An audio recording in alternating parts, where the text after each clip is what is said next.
চলুন বাঙালিরা কিভাবে এই কাঁকড়া খায় তা আজ আমি আপনাদের সাথে শেয়ার করব। প্রথমে কাঁকড়াগুলো খুব ভালোভাবে ধুয়ে নিয়েছি, তারপর এখানে লবণ হলুদ দিয়ে মেখে নিলাম।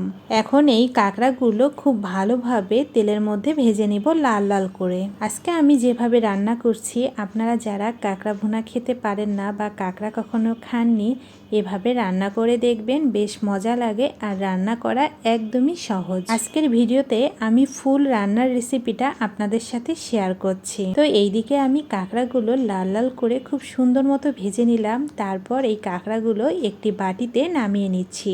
কাঁকড়াগুলো মূলত সিফুড হিসাবে ব্যবহার হয় বা কক্সবাজারে ফ্রাই হিসেবে অনেকেই খায় বা অনেক পরিচিত একটি খাবার। তবে বাঙালিরা এই খাবারটা ভুনা করে খেতেই বেশি পছন্দ করে।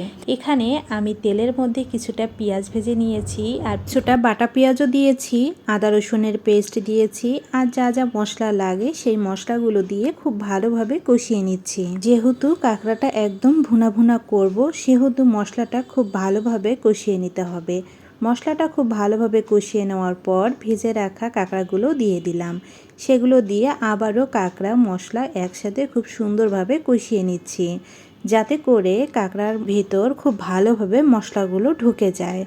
ভালো করে কষিয়ে নেওয়ার পর এখানে একটু ঝোলের জল দিয়ে দিলাম, যাতে করে কাঁকড়াটা সেদ্ধও হয়। ঝোলটাও যখন কমিয়ে আসবে তখন একদম ভুনা ভুনা কাঁকড়াটা হবে আর খেতে কিন্তু বেশ ভালো লাগবে। এই তো ঝটপট আমার কাঁকড়াটা একদম রেডি। আর এভাবে ভুনা করে খেতে কিন্তু ভীষণ ভালো লাগে। আপনারা যারা খাননি একবার হলেও ট্রাই করবেন। আজকের রেসিপিটা আপনাদের কাছে কেমন লাগলো অবশ্যই কমেন্ট করে জানাবেন।